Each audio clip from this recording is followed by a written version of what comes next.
Welcome back into another episode of Spaceman 2.0 Phoenix Truth Rising Show, here to help you grow in the knowledge and wisdom of truth, and the truth will set you free.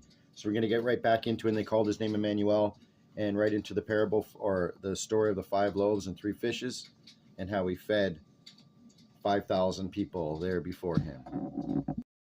We're also going to get into walking on the waves, and above all, the creation.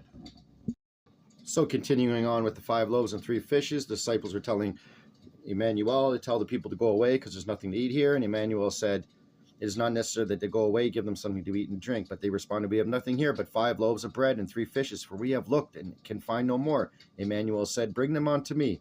He told the people to sit down, took the 5 loaves of bread and the fish, spoke a secret blessing, broke the loaves of bread and the fish, gave them to his disciples, and the disciples gave the food to the people. They all ate and were filled. And when finished, the remaining food was gathered into baskets, the baskets of morsels numbered 12. There were about 5,000 people who had eaten. After they had eaten, Emmanuel asked his disciples to get into a boat and to take it over as far as the city ahead of him, until he could dismiss all the people. After he dismissed all the people, he climbed to the crest of a small hillock where he might be alone for a brief rest, that he might regain his strength, and he stayed alone for a time of refreshment.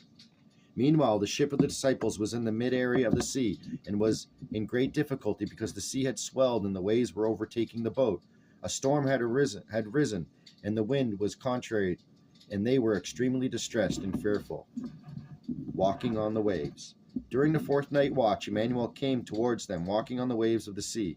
When his disciples saw him walk upon the water, they were terrified and said, he is a ghost. And they were screaming in fear. Soon Emmanuel reached near onto the boat and spoke to them, saying, be comforted, for it is I. Do not be afraid. I have come to bring you to safety.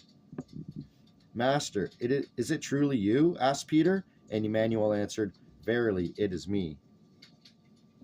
Peter could not understand and called to Emmanuel, Master, if it is you, please let me come to you upon the water.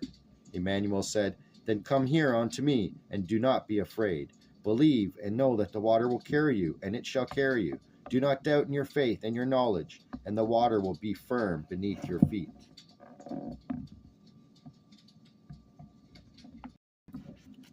Peter stepped from the boat and was held above the water, and he walked toward Emmanuel. But then strong thunder ripped through the howling storm, and he was startled and began to go down into the sea, and he screamed and called, Emmanuel, help me. Emmanuel quickly went to him, reached forth his hand, and pulled him gently up above the waves, saying, oh, you of little faith, why are you startled, and why do you doubt when things appear to be difficult and formidable? The power of your knowledge gives you the ability which you have just witnessed. You trusted in my words before the thunder came, but when you were shaken and began to doubt, then the power of knowledge left you, and your ability disappeared also. Never doubt in the power of the Spirit, which is part of the creation itself, and therefore does not know any limits of power. Behold, there was a little bird who circled the sky a great distance in the air, and whistled and sang in rejoicement about life. When a strong gust of wind came and made him waver, he suddenly doubted his power to fly, fell and crashed, and was thusly killed. Therefore, never doubt in the power of your spirit, and never doubt in your knowledge, when logic proves to you the law of the creation. Even in the daily lives, you can see the logic of the creation and know truth. For all about you will be done that which you perceive cannot be done. Peter and Emmanuel then stepped into the boat, and Emmanuel told the storm to stop, and it abated, and the wind ceased to blow, and all was quiet as the waves became stilled. Aboard the boat, the man marveled and said, you are indeed a master of the Spirit, and someone who knows the laws of the creation. No one like you has ever been born, and also no prophet has had such power. Above all, the creation. Emmanuel smiled and answered, I tell you, there are greater masters of spiritual powers than me, and there are patriarchs who came out of the great space, and the greatest among them is God, and he is the spiritual ruler of the 3 human races. But above him is the creation, whose laws he faithfully follows and adheres to, and he, God, is not omnipotent either, as only the creation itself can be omnipotent. Thus there are limits for him who allows himself to be called God, and who is above kings and emperors, as has been said. But man is ignorant and immature because he considers God as the same as the creation and follows the false teachings that were adulterated by the distorters and charlatans. Thus, When man believes in God, he does not believe in the creation, for God is man on a far greater dimension and of perfection, and it is left for man to grow in his own truth and perfection, that he can attain such perfection.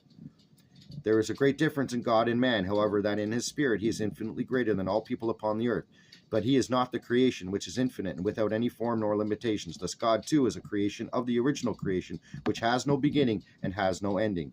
All was very quiet upon the sea as they came across the waters and went ashore in the land of Gennesaret.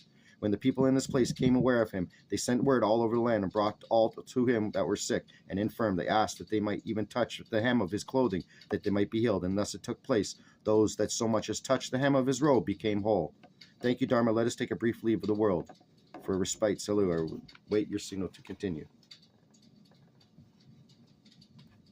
And let that be said, another episode of Spaceman 2.0. Thank you for tuning in. Spaceman 2.0, and out.